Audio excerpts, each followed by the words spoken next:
ناظرین، میں ہوں ظہیر الدین بابر۔ سائفر گمشدگی کیس میں عمران خان اور شاہ محمود قریشی پر فرد جرم عائد کر دی گئی ہے۔ کچھ حلقوں کا یہ کہنا ہے کہ یہ توقعات کے عین مطابق تھے۔ ایک نیریٹو یہ بھی ہے کہ اس کی جو ٹائمنگ ہے وہ بڑی اہمیت کی حامل ہے، یعنی کہ ایک طرف سابق وزیر اعظم میاں نواز شریف صاحب ملک میں تشریف لائے ہیں اور دوسری جانب سابق وزیر اعظم عمران خان کے خلاف فرد جرم عائد کر دی گئی ہے۔ شاہ محمود قریشی کے حوالے سے جو مختلف ذرائع سے خبریں آئی تھیں وہ یہ کہا جا رہا تھا کہ ان پر دباؤ تھا کہ پاکستان تحریک انصاف کے جو سربراہ ہے عمران خان ان کا ساتھ چھوڑ دیں،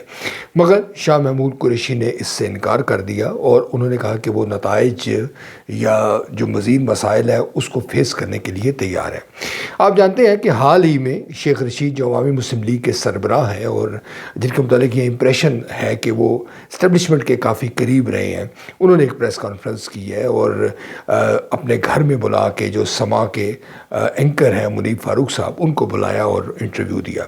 اس انٹرویو میں جو ان کی باڈی لینگویج تھی یا جو اینکر پرسن تھا جس طرح کا وہ پیغام دے رہے تھے وہ یقیناً سامعین یا ناظرین بخوبی جانتے ہیں، اور اس سے یہ نتیجہ اخذ کیا گیا بہت سارے لوگوں نے کہ یہ ارینجڈ انٹرویو تھا اور یہ تمام جو عمل ہے یہ ایک اسکرپٹ کے تحت ہوا تھا۔ پھر اس کے بعد شیخ رشید کے حوالے سے جو اطلاعات سامنے آئیں وہ بھی بڑی تشویشناک ہے، یعنی مختلف جو یوٹیوبرز ہیں انہوں نے اپنے پروگرامز میں کہا کہ شیخ رشید صاحب جب انٹرویو دینے بیٹھے تو کچھ سرکاری جو اہلکار تھے انہوں نے ان کا گریبان پکڑا، ان کا پیچھے سے کالر پکڑا، انہوں نے ہاتھ جوڑے، ان کو تھپڑ مارا گیا اور کہا گیا جو ہم کہہ رہے ہیں وہ کرے، اور کاغذ ان کے سامنے رکھ دیا گیا۔ اس انٹرویو کے حوالے سے بڑی دلچسپ باتیں سوشل میڈیا پر ٹویٹ کرتی رہیں اور لوگ اس سے محظوظ بھی ہوتے رہے، اور بعض لوگ جو اس حوالے سے فکر مند تھے وہ تشویش میں مبتلا ہوئے۔ انہوں نے کہا کہ جی 9 مئی کا جو واقعہ ہے وہ جمعے کے خطبے میں اس کا ذکر بارہا ہونا چاہیے، اتنا بڑا واقعہ تھا۔ کچھ لوگ یہ کہتے ہیں کہ انہوں نے سٹائر کیا، کچھ لوگ یہ کہتے ہیں کہ انہوں نے اس واقعے کی اہمیت کو بیان کیا، اور پھر وہ کاغذ کو دیکھ کر تمام جو باتیں تھیں جو وہ کہنا چاہ رہے تھے وہ کہتے رہے۔ آج جب یہ شاہ محمود قریشی اور عمران خان صاحب فرد جرم عائد ہوئی ہے تو پاکستان کے شاید ہی کوئی پاکستان کا باخبر شہری ہو جو اس کی توقع نہ کر رہا۔ ہاں،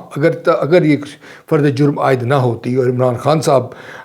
اس سے بری ہو جاتے تو یقیناً یہ خبر تھی، مگر صحافتی اصطلاح میں یہ خبر نہیں ہے۔ یعنی صحافتی اصطلاح میں کچھ ٹرمز یوں ہوتی ہیں کہ جب ایک چیز واقعہ کنفرم ہوتا ہے تو اس کے حوالے سے کوئی خبر اتنی اہمیت کی حامل نہیں ہوتی۔ عمران خان صاحب پاکستان تحریک انصاف کے جو لوگ ہیں جس طرح سے وہ ان پر دباؤ ہے اور پی ٹی آئی کے جو سربراہ ہیں ان کا ساتھ چھوڑے جا رہے ہیں، اس سے آپ مستقبل میں ہونے والے جو عام انتخابات ہیں اس کی جو منظر کشی ہے وہ بخوبی آپ کر سکتے ہیں۔ اب یہاں پر یہ سوال ہوتا ہے کہ اگر انتخابات موجودہ صورتحال میں ہی ہوتے ہیں یا جو حالات ہمیں نظر آ رہے ہیں اس کے مطابق ہوتے ہیں تو ان کی ساکھ کیا ہوگی؟ کیا عالمی سطح پر لوگ اس جمہوریت کو، اس نظام کو، اس وزیر اعظم کو، اس کابینہ کو تسلیم کریں گے؟ یقیناً اس حوالے سے ایک سے زائد آراء موجود ہے۔ جو معاملہ ہمیں فکر مند کر رہا ہے وہ یہ ہے کہ پاکستان کی جو معاشی صورتحال ہے وہ بد سے بدترین ہو رہی ہے، اور جیسے ہم اس پروگرام میں اس پلیٹ فارم بارہا کہتے ہیں کہ ملک کے جو اہم مسائل ہیں اس کی جانب ہمارے جو ارباب اختیار ہیں وہ توجہ مبذول کرنے پر آمادہ نہیں ہے۔ جیسے ہم نے ذکر کیا کہ بڑھتی ہوئی آبادی، بے روزگاری، دہشت گردی کے حوالے سے ہم نے بہت بلند و بانگ دعوے کیے، مگر اب بھی صورتحال یہ ہے کہ آئے روز قبائلی علاقوں میں، بلوچستان میں دہشت گردی کی کارروائیاں ہوتی ہیں، اور اس کو اب عام آدمی بھی زیادہ سنجیدگی سے لینے کو تیار نہیں ہے۔ تو یہ جو تمام سلسلہ جاری و ساری ہے اس سے ایک منفی پیغام پاکستان کے متعلق جا رہا ہے، اور پاکستان کے جو مستقبل کے حوالے سے، پاکستان کی معاشی مضبوطی کے حوالے سے جو اختلافات ہیں، جو اعتراضات ہیں وہ بڑھ رہے ہیں۔ عمران خان صاحب کو نشان عبرت بنا دیا جائے، شاہ محمود قریشی صاحب یا ان کے جو ہم خیال لوگ ہیں، یقیناً ان کے لیے یہ ایک مشکل وقت ہے، اور اگر آپ قومی تاریخ کا طائرانہ جائزہ لیں تو یہ وقت بھگت چکے ہیں۔ میاں نواز شریف صاحب بھی پہلے بھگت چکے ہیں، پیپلز پارٹی بھی بھگت چکی ہے، اور اب تحریک انصاف جو شاید جو یہ پہلی دفعہ یہ تمام صورتحال کا اس کو سامنا ہے۔ مگر جو جیسے ہم نے ذکر کیا کہ ہمارا جو عدالتی نظام ہے